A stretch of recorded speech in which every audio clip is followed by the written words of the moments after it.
Our next speaker is Steve Smith. Steve Smith's Ofgem's Managing Director of Markets and a member of the Gas and Electricity Markets Authority. And so he's going to speak on future energy systems, ensuring their adequacy. Steve. It used to be, my job title changes so much. Or did it? What it is at the moment.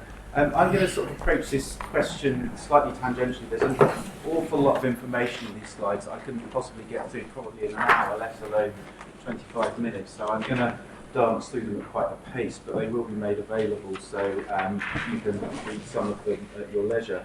I think if you think about future energy systems, or where we think about them, I mean, as currently constituted in Britain, there are two real elements. So there are the monopoly networks, and then there are also all the elements that are largely open to competition, so generation, gas production, retail supply. And we really have two big flagship projects in Ofgem that are ongoing at the moment. Could you hold a second? I realise you're not being recorded. Sorry about that. Apologies. It's turned off right now.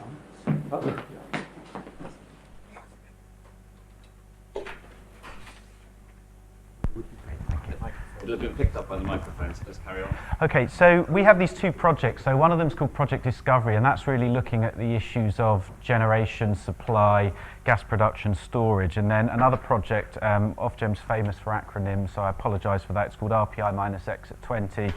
Some of you will know why it's called that. RPI-X has been the catch-all phrase which describes how we regulate the energy networks, and at 20 because it's broadly 20 years old. And so that's been a project to say, well, how's the way we've regulated networks in the past going to work? So what I'm going to try and do is give you a very quick tour of both of those projects, and what will hopefully come out of that is some sense of where we think that changes are necessary, and there'll probably be some interplay with the previous presentation in terms of some of the changes that we might need, although I suspect it will probably prompt a lot of questions and challenges that we can deal with in the panel. So let me touch on Project Discovery.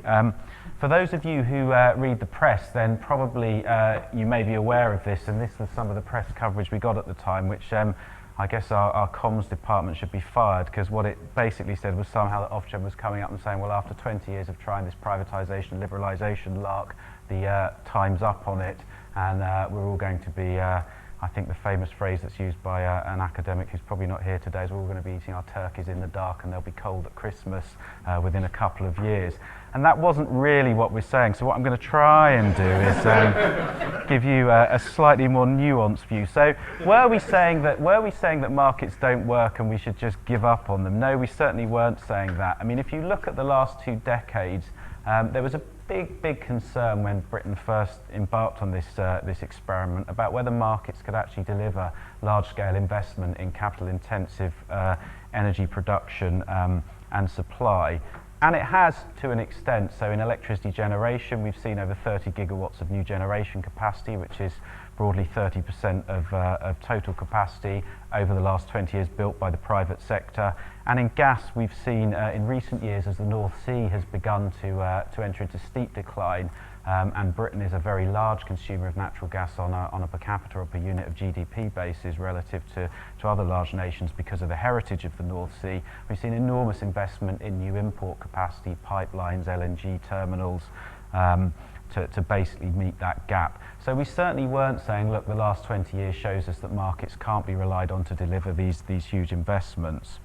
And this is just a quick example of that. I mean, this year, again, many of you may remember as you were shivering at home that we had, at least for a week or so, one of the coldest periods in Britain we've had for a number of years, and we actually hit record demand on our gas system. And when we hit record demand, again, unlike the press reports at the time that said, you know, we came within an inch of our lives of losing the gas supply, actually on the coldest day when we had record demand, despite losing a major Norwegian gas field that was supplying about 5 to 6% of UK demand, nothing happened. And the reason nothing happened is the market had actually invested in a huge and wide range of diverse sources, and therefore when there was that large supply shock on a very cold day, we were able to switch to alternates. And many of those supplies that we're relying on have been built by the market in the last 4 or 5 years. So it certainly wasn't the case that the outcome of Discovery was, look, markets don't work, it's time to give up on them, and let's go back to something that's more centrally planned. But I think what we were trying to say, and this got lost in some of the noise, was that actually if you compare the discussion now in Britain to where we were 20 years ago, there are some different issues that cause you to have to look at what role markets can and should play. So if we focus on the question about how do you deliver reliability, or as we tend to focus on security of supply, there are a number of issues bubbling up that are worrying politicians, that are worrying journalists, that are worrying companies. And probably I'd say the biggest one of these is the low carbon challenge. So we have at the moment some very bold and grand political aims that are shared across the political spectrum about decarbonising Britain's economy. And yet they require interventions and policies to be put in place so that investors can actually respond to them. And despite having these vaulting ambitions, we don't actually have the policy mechanisms in place to encourage private sector investors to invest. So there is this big trade-off, or perhaps trade-off's the wrong word, conflict even between what the market might deliver in the absence of those interventions, what the carbon footprint might be associated with that, and about how you measure those two. There are concerns. I think when we liberalised, we had the North Sea there, and therefore people didn't worry about where we were getting our gas from, and I'll talk a bit about that later on. There's the issue that's already been raised about we're now forcing into the generation mix significant volumes of wind generation, and that brings challenges as well as opportunities. Because of EU environmental legislation, are probably more affected than any other member state in terms of we will have a period towards the middle to end of this decade when a large proportion of our generation fleet will need to close down because it's not compliant with emissions legislation that actually doesn't primarily relate to CO2 but relates to sulfur dioxide and also nitrogen dioxide. And also we have a nuclear fleet that towards the back end of the decade begins to reach the end of its operating and design life. And then added, if that wasn't a dizzy enough cocktail of issues to deal with, we then have possibly the worst financial crisis in 70 or 80 years. So a question about whether the simple reliance on capital markets to deliver investment when price signals there, whether that mechanism is gummed up at the moment because of the huge financial crisis. So we really thought it was time to have a look at all of that and try and think about what that was telling us about whether the way we currently set up our energy system is going to rise to those challenges. So the way we went about doing it was to try and come up with some scenarios. The scenarios are not forecasts, they're not predictions. We tried to look at some plausible views about what might happen to the economy, about what might happen in the political sphere, and then how companies might respond to that, really to say, well, if we leave things alone, what might we expect to happen in terms of whether the system will deliver secure supplies, whether it will deliver our carbon targets, and also, to go back to the previous question, actually whether it will deliver affordability, because those are the three things that both political parties agree we want from our energy policy. We want affordability, we want low carbon, and we want security of supply. Easy to say, actually much more difficult to do in practice. So here's just a summary of how we went about doing this. And as I said, I think the key thing to stress here is these are not forecasts or predictions. They're just an attempt to capture in what's a very uncertain space the different paths that we might find ourselves on, really to say, well, if we just carry on as we are, how does that look in terms of the things that government, even the new government, is saying that they want to see? And certainly at the heart of it was a desire to capture the uncertainty and the risk, and there are just so many, to quote Donald Rumsfeld, both known unknowns and unknown unknowns in this sphere. So anyone who really says that, with certainty they know what the world's going to look like in 20 years, I think are kidding themselves. So we tried to deal with that. I think the other thing we tried to do is, I think one of the lessons of the last few years is, as we've moved away from dependency on the North Sea, obviously Britain is much more exposed to global energy markets, and to think about not just what we might have in terms of a stock of supplies, but also how that might cope with some of the shocks we might see coming from that linkages to global markets.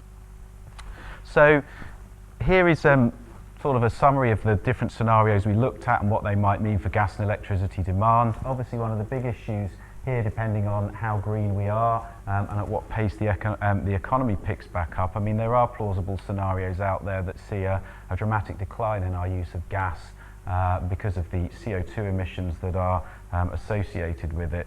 So we had these 4 different scenarios. You can see what they're called there, and broadly they were defined by how much political and policy commitment there is to really decarbonising the economy was one dimension, and the second dimension was the speed of economic growth and economic recovery. Now, you can see that under the various different scenarios, the politicians worry, and sometimes the public worries about gas import dependency. I'm not necessarily sure they should. There's a lot of fear about us becoming reliant on Russia, but actually one of the interesting things the market's done is not pull all our eggs in one basket. And if you look at that import infrastructure that's been built, it has one of the most diverse resource bases in terms of where it draws gas in from, probably of any country in the world, certainly of any country in Europe. But given that people are interested in this, what we try to do is say, well, look, before we have the debate about whether it's a problem, let's just look about what might happen in terms of our degree of import dependence. So this is really just saying, well, under some scenarios, yes, it's true that we could see a huge increase, but under other scenarios where gas demand actually starts to come down, then even if you are worried about gas import dependency, it might not be that big a deal. We then looked at these simulations to say what might happen in terms of capacity margins. I mean, Chris, who's run Grid's system operation, might like to comment later on about what he'd see as a capacity margin he'd be happy with. The reason it's derated is obviously as you bring more wind onto the system, I mean, wind brings you capacity, but obviously typically on average it will only be available 3 or 4 days out of 10. So the derating we apply is by the, if you like, the diversified reliability of any generation source. So in some of these green scenarios, you're seeing an awful lot of capacity added to the system, but you have to derate that significantly when you're actually looking at adequacy. So you can see under the different scenarios, you might draw a line across there, or Chris might draw a line across there somewhere around the 10% mark, where he'd say he'd be broadly happy. Or he's saying higher already. You see, system operators always conservative, regulators always optimistic. 10%, 15%, but you can see that under different scenarios, you're broadly comfortable for the next 5 years, and then when you get this big slough off of capacity on the system for these environmental reasons, the capacity margins start to look more interesting and more challenging. I suppose one of the interesting things against all the back of this is the discussion that was just beginning to flourish in that previous session about demand-side response, smart metering, and what might happen on the demand side. I mean, this is very much a view on today's setup, and you worry about a 5% capacity margin when you've got relatively unresponsive demand. If you had more responsive demand, and if the politicians get their way by 2016-17, we could have an awful lot of smart meters in residential property. We could see a lot more demand-side response. So actually, it's not even the case that this far out that might be a problem. We just don't know. It's one of those, as they're probably known unknowns at the moment. So, but that's just to give you a feel for what we were saying. If we just do nothing, we might see in terms of capacity margins under the different assumptions. This one I'll skip over quickly, but I guess CO2 emissions are something that everyone's very preoccupied with. So we also looked at our different scenarios and what they meant in terms of the path of our CO2 emissions, and certainly in the more green ones where there was concerted government action, you can actually see some quite rapid and significant reductions in CO2 emissions. Obviously, if there isn't that policy drive there, then it's a bit more steady as she goes, and actually under some of the scenarios you see CO2 emissions hardly move at all, as we do very little, and what we do is overcome by actual increases in demand and not enough effort on energy efficiency. So this is really a summary of them. I think 2 things I'd get you to draw from this. Be careful with the impact on bills. I mean, I wouldn't focus on, because you can look at these and say they're slightly perverse, and doesn't this say actually we should just go green because it's cheaper? And I think you have to make some fairly heroic assumptions about technologies that haven't been built for a long time or haven't been built ever before. And so the kind of uncertainties I put around that. I think really the key message we were trying to get across here, particularly given the point on affordability, is I think all of the politicians from all of the parties are being fundamentally dishonest with people in not actually saying all of this is going to be expensive, whatever we do. And if we're worried about fuel poverty today, then we should certainly be worried about it in the future. So that's the only message I take from the impact on bills. And the other thing is just the scale of investment. And I mean, there's a couple of different ways of looking at this. I mean, these numbers can look scary relative to the kind of levels of investment we've seen in the past, but by the same token, even at 200 billion, even post the financial crisis, we're still seeing, I think, UK GDP at something like 1.2 trillion, something like that. So a 200 billion investment in energy over a 10, 15 year period is, not quite as scary, and when people get sort of flummoxed by this number, I mean, I think the UK government's borrowed 155 billion this year alone on latest figures, so if you look at it through that telescope again, perhaps it's not quite as scary as it first appears, but certainly big enough numbers that you want to be confident that capital markets are flowing freely, and that if there are investable propositions, people will do it. The other thing we looked at was this idea of shocks to the system. So we came up with a number of plausible shocks and things that might happen that you would worry about, and looked at how under the different scenarios, how resilient that system was to those shocks. And this is a very crude summary of that, but basically, it's a traffic light, so green is good and red is where you start to get price spikes and the kind of problems that exercise politicians. So the different scenarios had different degrees of resilience within them. And here really is where you get to the crunch of it. I'm not going to read all these out, you can all read, you can see them afterwards, but I think finding number one, there is a need for levels of investment we haven't had to see over the last 20 years. I think what you have to do is you have to put these findings together to understand where we're coming from in terms of some of our concerns. And really, point number one on its own probably wouldn't be a problem, but when you combine it with point number two, which is actually there isn't the policy in place to deliver a credible carbon signal, and therefore it's not clear to us that if politicians really want low carbon, that actually private investors are going to do that because they don't actually have the incentive to do so. Then you get this issue as well about capital markets and some of the problems there. Now, finding number three is interesting given what we were just discussing, because having made the point that we in the past have said that at times regulators need the power to actually constrain people's behaviour in short-term markets, we do think in the existing market design there are mechanisms that actually dampen short-term prices in a way that can be harmful to security of supply, so not where people a la Enron are actually playing around, but where you want to say we are genuinely short of energy today, you want to send a signal out there and say that those people who are responsive to demand should cut back, that we don't actually do that in a way that would actually mean that if somebody did want to invest in peaking plant, they wouldn't have the incentive to do so. And I mean, obviously the other finding, which is a more difficult one, and we certainly suffered from back in 2005, is just thinking through what the consequences are of having a largely deregulated market that is now increasingly linked to global markets, where the degree of competition varies, and certainly you can't simply assume, and we saw this in the winter of 2005, that if you allow the price to rise in Britain, that will draw gas in when other governments or other nations choose not to have market arrangements, and therefore may actually prevent the flow of gas from low to high price markets.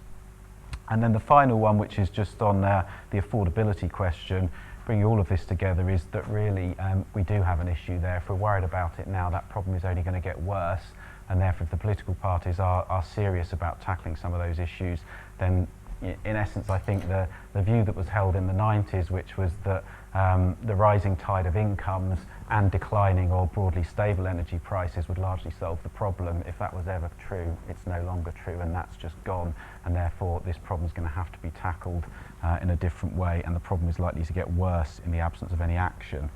So what we tried to do then is said, well, given all of this, what could government do about it? And here's just sort of a high-level summary, but we tried to bring that together in terms of some packages, so where we brought together various different measures that you could take that would deal with all of these different issues, from on the left-hand side, probably your right-hand side, more de minimis interventions, to the more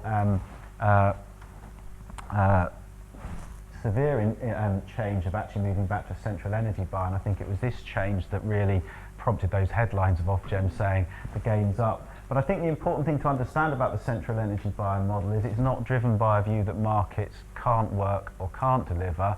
It's driven by a view of, given what we want to do on carbon and some of the problems about having credible policies, and some of the political reality, is that actually a more honest way to say, well, the only way to solve that is, because we already have interventions that say 30% renewables, we now have talk about doing things for other technologies.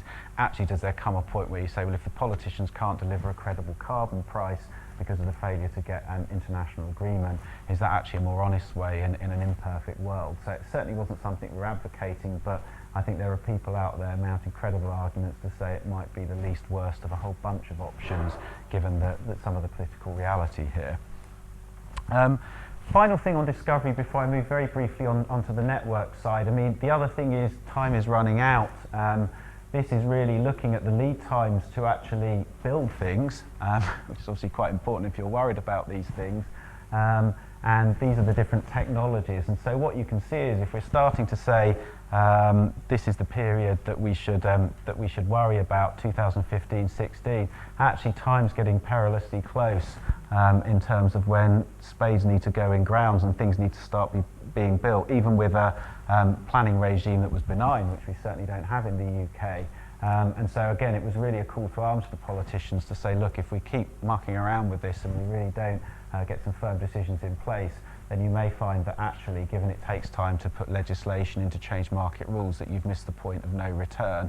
And actually, you know, we need to start worrying about 2015, 2016, because no amount of build can get us there. I mean, the interesting thing is this is where the security of supply carbon tension comes in, because the quickest way to build new capacity in electricity, as everyone knows, is a combined cycle gas turbine, which you can whack up fairly quickly, but obviously that's not going to do a lot for your carbon emissions. It will if you're replacing coal, but it's certainly not going to get you to the kind of aggressive targets we've got in 2020. So that's what I wanted to say on discovery, but I mean, I think the key takeaway from that would be we are saying that if politicians want to deliver security, carbon and affordability, that things are going to have to change. And really with a new government in place, then the question is, are they going to rise to these challenges, and are we going to get some clarity on how we're going to go about doing it and which of the different options we're going to go for in time to actually let private investors respond and start building some of the things we inevitably will need. Now on networks, I'm going to have to do this very, very rapidly. I think same drive in networks really, which is we've regulated networks the same way for the last 20 years. It has been hugely successful. We've seen massive improvements in the operational efficiency and the capital efficiency of these businesses, while at the same time you've seen investment go up, reliability go up. And so you might ask the question, well, why on earth would you need to do a review? Everything seems to be working quite well. And I think although the review started as probably a sense of good housekeeping demands that after 20 years you should have a look, I think what quickly became apparent to us in this project was that probably what was really driving this was when you look at what a more sustainable energy sector is likely to mean, although there's this tremendous uncertainty, almost every scenario you look at says that it's likely to involve fairly profound changes for the networks. And again, with due deference to all of you in the audience who are involved in building networks, and I can say this because I'm an economist, not an engineer, you know, the way networks have been designed and built over the last 20, 30, 40 years probably hasn't changed that much, and it's not conceptually that difficult a problem either for an economist or an engineer. You know, load growth was fairly predictable. If you got it a bit wrong and a recession came along, then growth would bring you back, and you might have some underutilized assets for 3 or 4 or 5 years, but actually you didn't have to worry.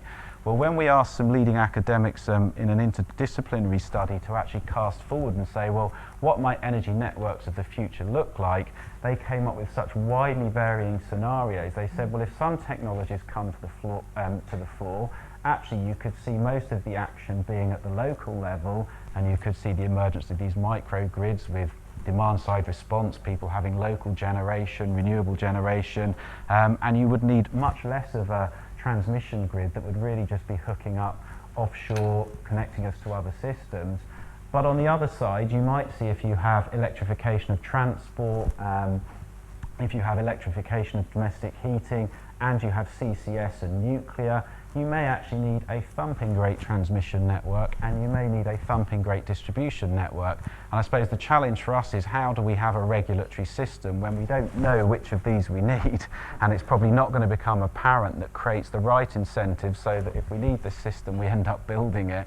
And if we need that system, we don't just carry on building this blindly. At the point it becomes apparent that actually we're going smaller scale, there are sort of exit ramps off. So that was really the challenge. I think probably the only thing I'd focus on, because I'm getting short of time, I think how are we going to go about doing that it will be an evolution of the current regime. I think one of the things we're very keen on in the way that we change the way we regulate the networks is to put much greater incentives on innovation.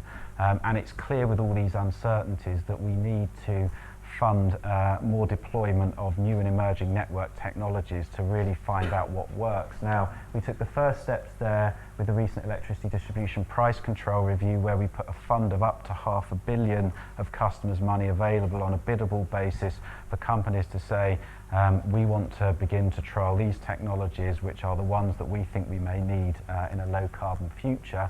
One of the outcomes of RPI minus exit 20 is we want to widen that fund into a cross-networks fund, and also widen it out so it's not just the network companies can bid in, but technology companies and others in partnership with the network companies or individually can say, look, we'd like to run a trial about how you would run a network with, or a part of the network with, hybrid vehicles or electric vehicles with demand side response, and really look at the control systems and what the challenges would be.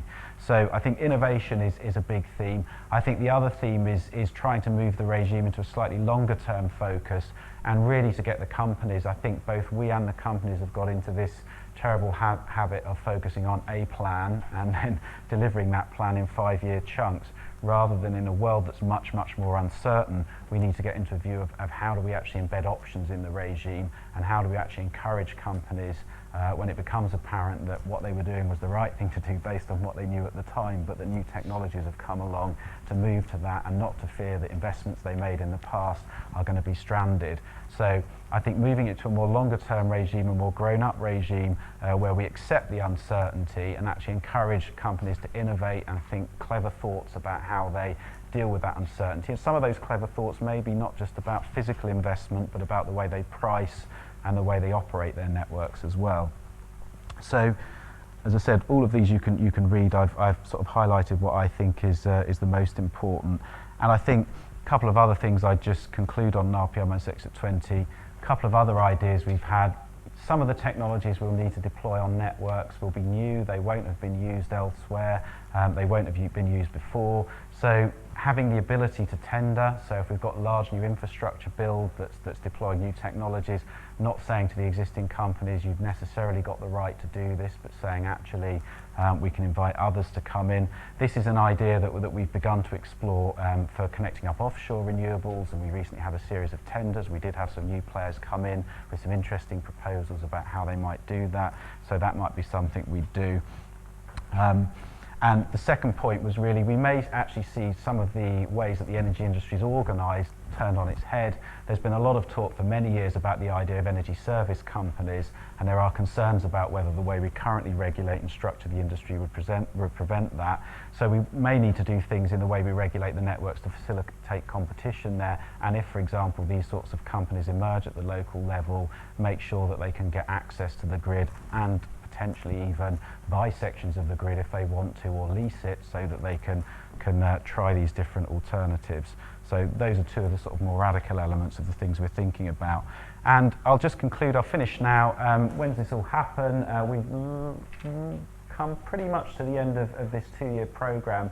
So we plan to put out in July of this year our, if you like, our statement of how we're going to regulate networks. We'll consult on that over the summer, and then conclude the review towards the end of the year, and then we'll really start to implement it. We've got the reviews of the transmission companies coming up in the next, towards the end of this year they start, and then the gas distribution price reviews for the gas distribution companies, so that's when you'll see this really start to come into action. So I suppose my conclusion would be both elements need to change, and that's largely driven by some of the challenges created by decarbonising our energy system. And we've been thinking about some of the ideas about how you do that. Thanks. Thanks, Steve.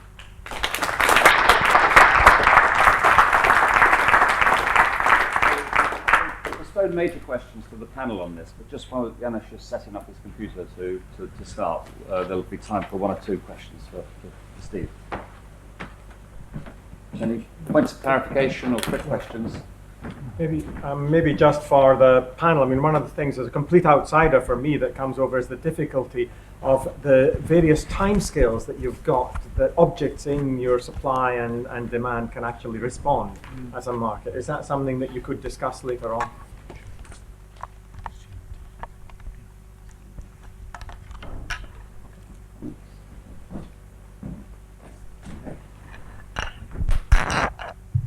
I suppose one parallel that may come out later in the panel is the discussion of local leasing and comparisons with other network industries like telecoms, where I know there are a lot of people in the Newton Institute program who are knowledgeable in that area.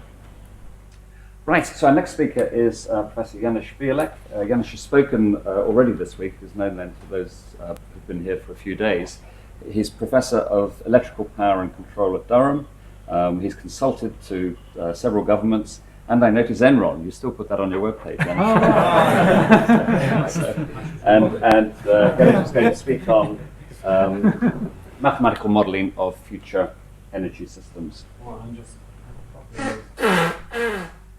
finding the line. Is it your local disk?